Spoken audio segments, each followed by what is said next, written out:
여러분, 우리가 도시에 살고 있어서 밤하늘의 별들을 잘 보지 못합니다. 밤에 별을 보려면 불빛이 많지 않은 도시 밖으로 나아가야 밝은 별들을 그나마 조금 볼 수가 있습니다.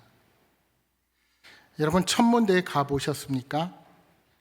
기회가 되면 밤에 천문대를 한번 찾아가십시오. 여러분, 멀리 가지 않아도 우리 대전 안에도 유성구 신성동에 가시면 대전 시민 천문대가 있습니다. 벌써 갔다 오신 분들도 있으리라 생각되는데, 가끔은 분주한 일들을 다 내려놓고 별빛을 보면서 내가 평소에 볼 수 없는 것들을 느껴보시는 것도 좋을 듯합니다. 우리가 눈으로 볼 수 없는 것들을 천체 망원경을 통해서 그 별들을 보게 될 때 눈으로 보는 것이 세상의 전부가 아니구나 라는 것을 새삼 깨닫게 되실 것입니다. 오늘 저와 여러분이 전능하신 하나님, 창조주 하나님을 믿는 자들이기에 그 하나님께서 창조하신 우주 만물이 얼마나 광대한지 수많은 별들과 자연의 변화를 통해서 느끼게 됩니다. 여러분, 그렇게 과학이 발달했다고 하지만 인간의 지식과 능력으로는 아직도 풀 수 없는 창조의 비밀들이 얼마나 많이 있습니까? 여러분은 그러한 하나님의 능력을 언제 체험하십니까? 아니, 어느 때 하나님의 권능과 광대하심을 느끼십니까? 하나님은 말씀 한마디로 수억 개의 별들을 반짝이게 하시는 분이십니다. 작은 숨결 하나로 태풍을 만드실 수 있고 그 한마디 명령으로 태풍을 잠잠케도 하실 수 있는 분이십니다. 그 하나님께서 오늘 저와 여러분을 하나님의 자녀로 삼아 주셨습니다. 이 시간 우리가 주님 앞에 나와서 예배 드릴 수 있다는 사실, 저와 여러분의 만남이 있다는 사실은 결코 우연이라 할 수 없습니다. 그 놀라우신 하나님의 선택과 인도하신 가운데 우리들이 주님 앞에 나와 함께 경배를 드릴 수 있게 된 것입니다. 여러분, 어떤 사물의 변화가 일어나려면 특별한 동력이 필요하지요. 물을 끓이려면 에너지를 열로 바꾸어 공급해야 합니다. 자동차가 움직이려면 연료를 공급해서 엔진을 돌려야 합니다. 그러면 사람이 변화되기 위해서는 무엇이 필요할까요? 사람을 영적으로 변화시키는 것은 바로 하나님의 능력입니다. 따라서 예수를 구주로 고백하고 삶의 변화를 가져온 저와 여러분의 인생의 변화 또한 결코 우연하게 자연적으로 일어난 일이 결코 아닙니다. 그 변화는 하나님만이 완성시킬 수 있는 위대한 하나님의 작품입니다. 그 하나님의 위대한 능력으로 인한 변화는 오늘도 저와 여러분의 삶을 통해 계속되고 있습니다. 그렇다면 위대하신 하나님의 능력을 오늘 우리들의 삶에 어떻게 나타내며 살아갈까요? 오늘 본문 사도행전 19장이 기록하는 바울은 소아시아의 에베소라는 도시에 머물고 있었습니다. 당시 에베소는 지정학적으로 상당히 중요한 위치에 있었습니다. 이 에베소는 소아시아의 7교회가 시작되는 위치입니다. 주전 27년 옥타비아누스가 로마의 초대 황제가 되어 버가모에 있던 수도를 에베소로 옮긴 후에 에베소는 번영을 누리기 시작했습니다.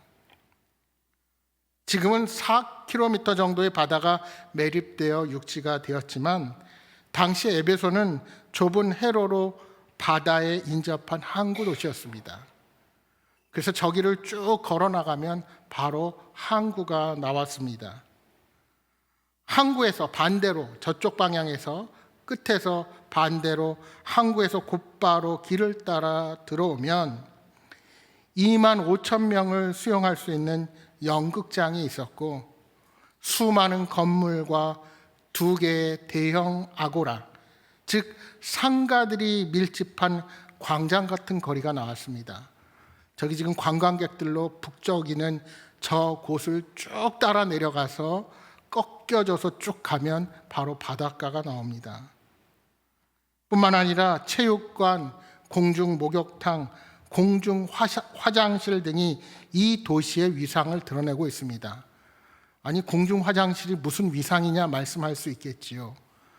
당시는 집안에 물이 없었습니다. 물을 길어서 가지고 들어갑니다. 그런데 도시 안에 저렇게 공중 화장실이 마련되어 있다는 것은 저곳으로 물이 흐르는 아무 곳에나 있을 수 없는 엄청난 도시에만 가능했던 것입니다.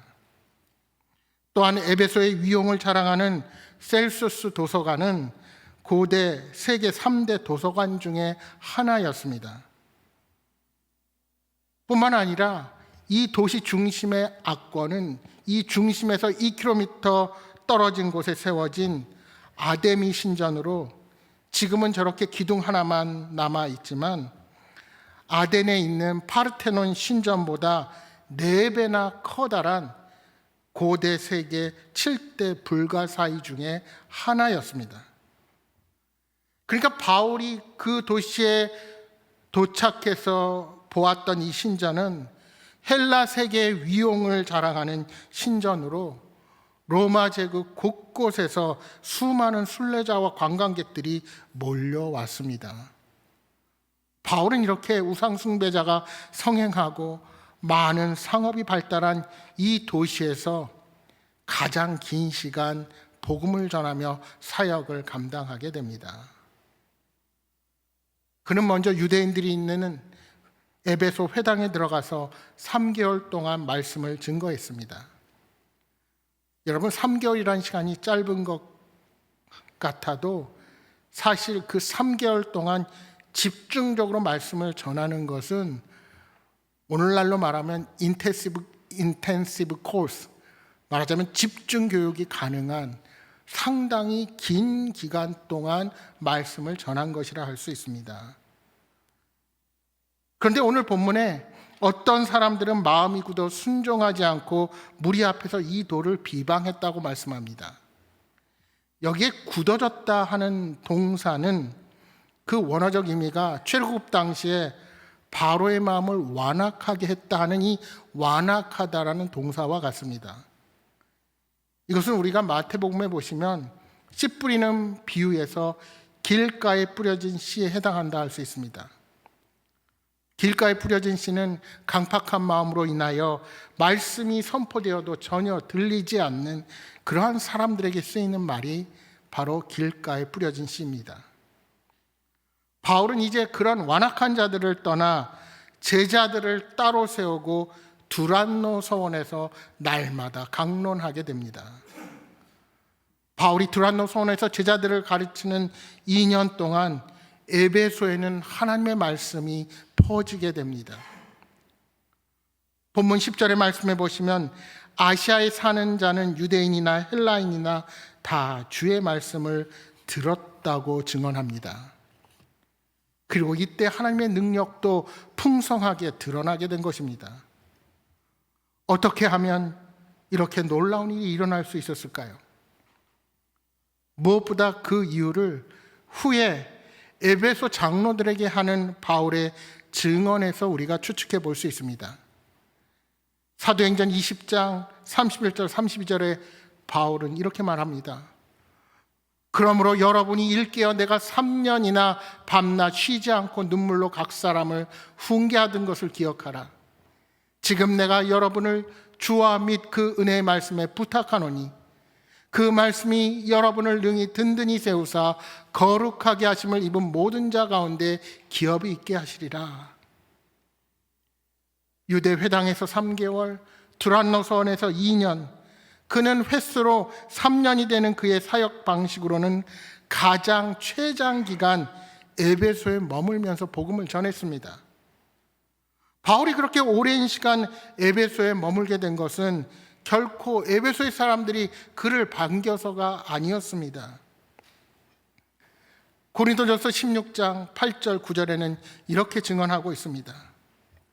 내가 오순절까지 에베소에 머물려 함은 내게 광대하고 유효한 문이 열렸으나 대적하는 자가 많음이라. 바울이 처음에 고린도 교회에 가서 복음을 전하는데 어려움을 겪었던 것처럼 에베소 또한 바울 사도를 환영하는 분위기가 결코 아니었습니다. 그럼에도 오랜 시간 의도적으로 에베소에 머물렀던 것은 대적하는 자가 많음에도 불구하고 광대하고 유효한 문, 즉 복음의 문이 열렸기 때문입니다. 이 타락한 도시, 세계 각처에서 몰려든 우상 숭배자들, 거짓 철학자들과 거짓 교사로 가득 찬 이곳에 무엇보다 복음이 필요했습니다. 그는 그곳에서 밤낮 쉬지 않고 눈물로 사람들을 가르치게 된 것입니다. 여러분, 때로 우리 가운데는 왜 사도 바울과 같은 하나님의 능력을 지금은 체험하지 못하는가 하며 의문을 제기하는 사람들이 있습니다. 그러나 그런 의문을 갖기 전에 우리가 주님 앞에 얼마나 헌신하고 있는가를 생각해 보아야 합니다. 우리는 얼마나 하나님의 말씀을 열심히 배우고 있습니까? 얼마나 오랜 기도의 시간으로 하나님과 교제하고 계십니까? 일주일에 한 번의 예배로 하나님의 능력을 받을 수 있다고 생각하십니까? 10절 말씀이 증언하는 것처럼 2년 동안 밤낮을 쉬지 않고 바울에게 복음을 듣고 말씀을 배운 제자들이 나아가서 복음을 전하니 아시아에 있는 유대인과 헬라인들이 하나님의 말씀을 듣게 되었습니다. 사랑하는 여러분, 내 안에 하나님의 말씀이 역사하면 그 복음을 전할 마음 또한 하나님께서 주십니다. 오늘 하나님의 능력이 임하는 곳, 하나님과 동행하는 사람들의 마음 안에는 변화가 일어나게 되어 있습니다. 그 변화가 무엇입니까?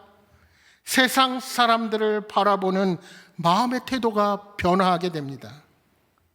내가 알게 된 예수님, 나의 삶을 변화시키는 예수님, 그 예수님을 내 주변의 사람들에게 소개하고픈 마음을 성령님께서 주시는 것입니다. 마태복음 5장 15절에 우리 주님께서 이렇게 말씀하십니다. 사람이 등불을 켜서 말 아래에 두지 아니하고 등경 위에 두나니 이러므로 집안 모든 사람에게 비치느니라. 여러분, 여기서 말이 무엇입니까? 말은 곡물의 분량을 측정하는 이 네모난 도구입니다. 이것이 한 1.8리터가 되는 이 되의 10배가 되는 크기의 도구가 말이죠. 그래서 예전에 쌀집에 가면 대박이가 있고 말박이가 있었습니다. 우리가 등불을 아무리 환하게 켜놓아도 말박으로 가두어 놓으면 아무 소용이 없습니다. 빛을 가지고 있다고 내가 자랑을 해도 아무 소용이 없는 것입니다. 여러분, 하나님의 능력은 우리 입에 있는 것이 아니고 전파하는 데 있습니다. 우리가 하나님의 능력을 소유했고 하나님과 동행하는 삶을 산다면 우리 안에 선한 요소들을 말 안에 가둬두는 것이 아니라 세상 밖으로 빛으로 발산해야 하는 것입니다. 말하자면 우리 안에 역사하신 말씀의 능력으로 우리의 삶이 변화를 가져와야 한다는 것입니다. 내 믿음의 빛이 내 아내에게 나타나야 합니다. 그 빛이 남편에게 보여야 합니다. 자녀들에게 빛을 밝혀야 합니다. 내 직장 생활에서도 빛을 비추어야 하는 것입니다. 그런데 왜 하나님의 능력이 우리의 것이 되지 않을까요? 우리가 그 빛을 비추지 않고 가두어 놓고 있지는 않으십니까? 오늘 본문의 말씀의 능력이 바울을 통해 전해집니다. 하나님이 바울로 하여금 놀라운 능력을 행하게 하시고 바울이 직접 손을 대지 않아도 그의 앞치마나 손수건을 병든 사람의 몸에 얹으면 병도 떠나가고 악기도 쫓겨나는 기적이 일어나게 된 것입니다. 그러나 그것은 하나님으로부터 나온 것이지 바울의 능력은 아닙니다. 하나님 앞에서 바울의 손과 앞치마와 손수건은 모두 하나님의 도구일 뿐입니다. 그런데 여러분, 여기서 손수건을 우리식의 손수건으로 생각하시면 안 됩니다. 당시의 손수건이라는 것은 노동할 때 이마에 땀이 흐르는 것을 방지하기 위해 이마에 질끈 묶어매던 스카프와 같은 것입니다. 마치 지금 운동선수들이 이마에 땀을 피하기 위해 끈을 매는 것과 유사하다 할 수 있습니다. 본문의 앞치마도 마찬가지입니다. 부엌에서 요리하는 앞치마가 아니라 노동하는 사람들, 말하자면 대장장이나 목수가 일할 때, 또 바울처럼 천막을 만드는 사람들이 입던 가죽으로 만든 앞치마를 뜻합니다. 그러니까 손수건과 앞치마는 바울의 노동과 관련이 되어 있습니다.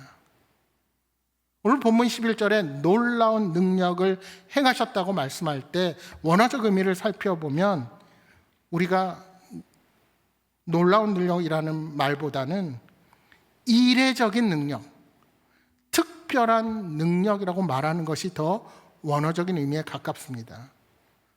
따라서 하나님은 복음을 위해서 자연적인 방식을 초월한 특별한 방법으로 하나님의 역사가 나타나게 된 것입니다. 매번이 아닌 특별한 경우에만 주어진 역사입니다. 그렇다면 왜 하나님께서 이런 역사를 행하셨을까요? 바로 에베소의 사람들이 그러한 하나님의 능력을 깨닫고 복음으로 변화되기를 원하셨기 때문입니다. 하나님께서 우상을 섬기며 헛된 것을 쫓아 살아가는 에베소 사람들을 하나님의 백성으로 삼기를 원하셨습니다. 하지만 특별한 하나님의 기적 역시 하나님의 말씀 없이는 일어나지 않는다는 사실을 우리가 명심해야 합니다. 본문 20절의 말씀처럼 에베소에 세워진 드란노 서원을 통해 하나님의 말씀이 땅끝으로 퍼져나아갔고 그 위에 하나님의 특별한 능력이 더해졌다는 것입니다. 하나님의 말씀과 하나님의 능력이 함께 어우러져서 시너지 효과를 일으키는 곳이 바로 에베소라는 도시였던 것입니다.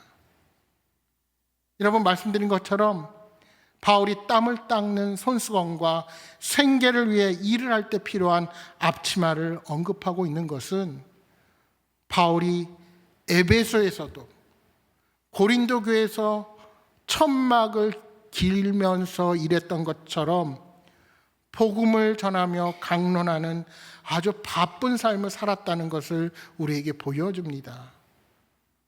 낮에는 일하고 밤에는 말씀을 전하며 그는 땀 흘리고 눈물 흘리기를 쉬지 않았습니다. 바울의 앞치마나 손수건 같은 소품을 사용하시는 하나님의 능력 앞에 이제 많은 에베소 사람들은 하나님께 돌아오게 되었고 하나님의 명성은 그 땅 가운데 퍼져나가게 된 것입니다. 그러니까 단순한 기적으로 에베소 사람들이 예수를 믿게 된 것이 아닙니다. 바울이 선포한 메시지와 더불어 바울의 헌신적인 삶이 그들을 감동시키기에 충분했던 것입니다. 따라서 오늘날 세상 사람들이 복음을 받아들이지 않는 것은 단순히 바울과 같은 기적이 일어나지 않아서가 아닙니다.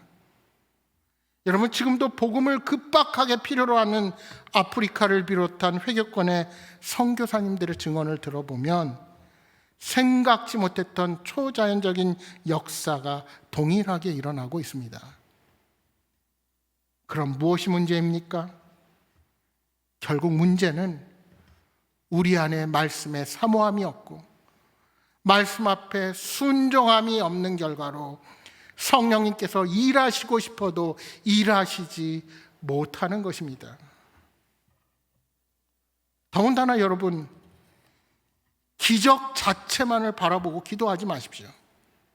내가 병자를 고치고 내가 기적을 행하여 복음의 능력을 드러나게 해달라고 40일 동안 금식 기도를 한들 그걸 하나님이 기뻐하실까요?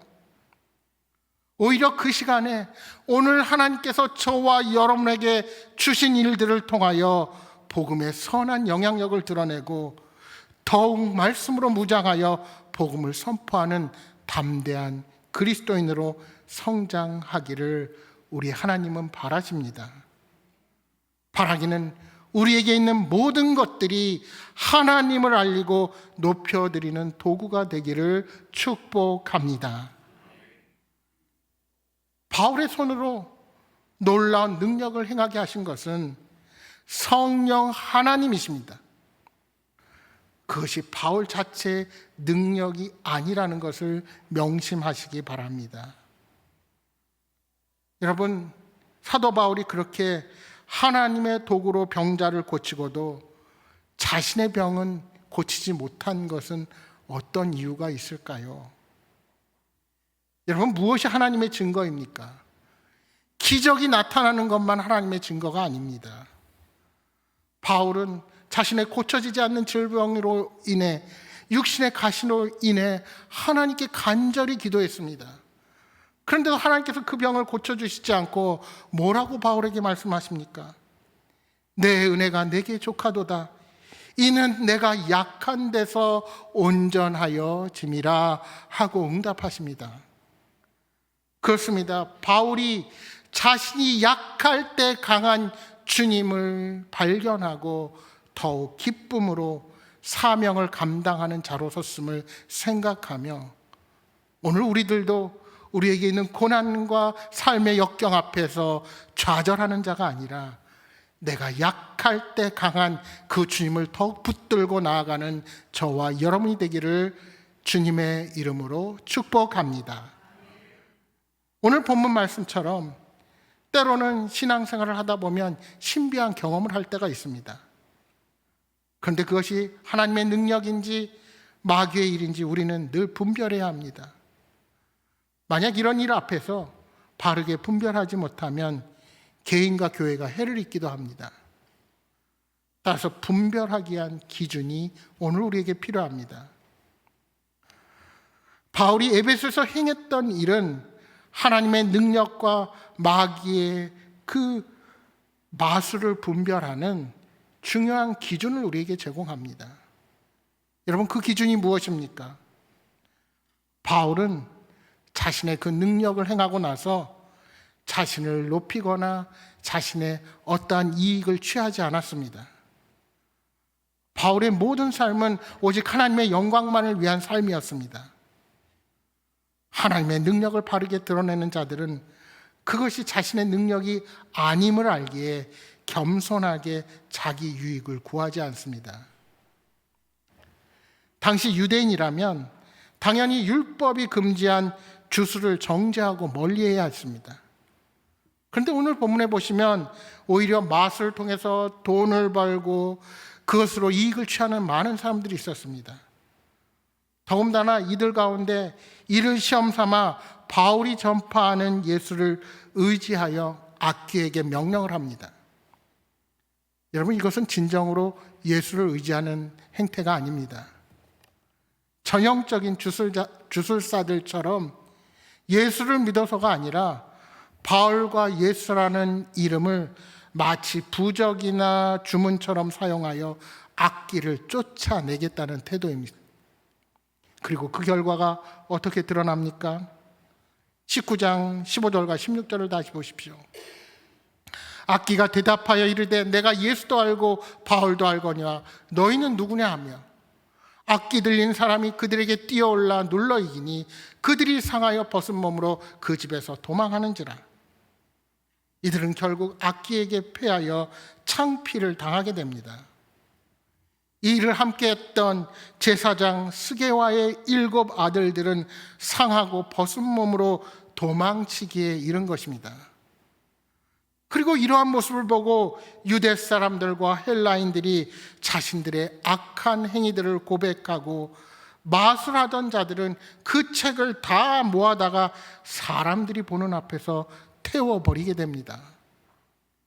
이제 이 모든 일은 예수 그리스도를 높이는 결과를 가져오게 된 것입니다. 에베소에 사는 유대인들과 헬라인은 이 사건을 알고 두려워하며 예수님의 이름을 높이게 된 것입니다. 결국 에베소에 만연했던 마술의 힘이 무너지고 말았습니다. 불살은 마술 책의 값이 은 5만 드라크마, 유대 돈으로 하면 약 8.3달란트입니다. 제가 한번 계산을 해봤습니다. 1달란트가 금 34kg입니다. 여러분, 어저께 제가 설교를 준비하던 토요일 금 시세가 1g에 14만 1362원입니다. 그러니까 1kg이면 1억 4,136만 원입니다. 그러니까 계산해 보면 8.3달란트는 이 은 5만 드라크마라는 것이 지금 시가로 무려 398억 9,236만 원, 약 400억에 가까운 가격입니다. 여러분, 이것이 얼마나 큰 사건이었는지 여러분 아시겠습니까? 그런데 사실 당시 책이라고 하는 것이 지금의 이런 종이가 아니라 여러분 아시는 파피루스 아시죠? 우리 갈대잎을 가지고 만든, 그리고 그것을 새끼손가락만한 대나무 통 안에 부적과 글을 넣어서 목에 걸고 다녔습니다. 여러분, 그걸 시가로 따져봐야 얼마가 되겠습니까? 그런데 그 책이 부적이 되면서 값어치가 엄청난 가격으로 뛰게 되었습니다. 그렇게 에베소는 무당이 많고 마술이 성행했고 점치는 사람도 엄청났고 모든 사람들이 부적을 가지고 다니는 것이 풍습처럼 되어 버렸던 도시입니다. 그런데 이들이 예수를 믿고 나서 그동안 자기들의 모든 잘못된 신앙과 문화들을 주 앞에 나와 회개하고 불태워 버린 것입니다. 바울의 복음은 마술의 본거지였던 에베소를 완전히 뒤흔들어 놓은 것입니다. 그토록 많은 가치를 가진 마술책을 모아 불에 태워도 그들이 아무 말도 할 수 없는 그런 상황에 이르게 된 것입니다. 사도행전 19장 20절에 이렇게 말씀합니다. 이와 같이 주의 말씀이 힘이 있어 흥왕하여 세력을 얻으니라. 여러분, 얼마나 놀라운 일입니까? 400억의 돈이 순식간에 불태워져 버렸습니다.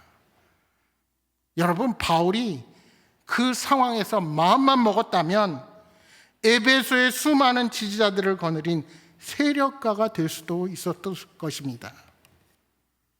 그러나 바울은 에베소를 떠나 제2차 전도 여행을 했던 마게도냐와 아가야를 순회하여 예루살렘으로 갔다가 후에 로마까지 복음을 전할 생각을 합니다. 당대 최고의 경제와 학문의 도시, 그리고 권력이 집중된 로마에서 복음을 전하겠다는 결연한 의지의 표현이었습니다. 이는 마치 우리 예수님께서 많은 기적을 행하고도 그 명성을 포기한 채로 십자가 고난의 길을 위해 갈릴리를 떠나 예루살렘으로 올라가기로 결심하셨던과 같은 결단입니다. 여러분, 바울은 사역으로 나타나게 된 그런 열매들을 스스로 누리고 사람들의 존경을 받고자 그 자리에 머무르는 자가 아니었습니다. 또한 어느 정도 성과가 있다고 거기서 만족하고 편안하다고 삶을 안주하는 사람도 아니었습니다. 바울은 자신의 사역의 열매를 누리기보다 예수님의 마음을 품고 주님의 이름을 높이기 위해 헌신했던 사람이었습니다. 진정한 하나님의 역사는 이러한 사역자를 통해 나타나게 되는 것입니다. 오늘 에베소에 여러분 여러 유적들을 보여준 것처럼 이제 그 튀르키예 땅은 복음을 믿는 사람이 0.02%밖에 남지 않았습니다. 그러나 놀라운 사실은 그 복음이 로마를 거쳐 오늘 이 먼 동방의 대한민국의 저와 여러분에게 전해졌다는 사실입니다. 땀을 뻘뻘 흘리며 천막을 만들다가도 두란노 서원에 가서 성경을 가르치는 바울, 병자와 귀신 들린 자들을 치유하면서도 마술사나 주술사들처럼 어떠한 대가도 바라지 않는 사명에 철저한 자, 바울의 행색은 초라할지 몰랐지만 그를 통한 성령의 역사는 한 도시를 완전히 뒤엎을 수 있는 하나님의 권능 그 자체였습니다. 각종 통계 지표에서 약간의 차이는 있지만 우리나라 인구 20세 이하 복음화율이 3%에서 5% 이하라고 나타나고 있습니다. 이는 성교학적으로 미전도 종족 수준에 해당하는 매우 낮은 수치입니다. 여러분, 여기 있는 우리 청소년들, 우리 밑에 있는 아동부, 유치부, 저 위에 있는 영아부 아이들 소중하게 보셔야 됩니다. 이제 오히려 대한민국은 선교가 필요한 나라가 되었습니다.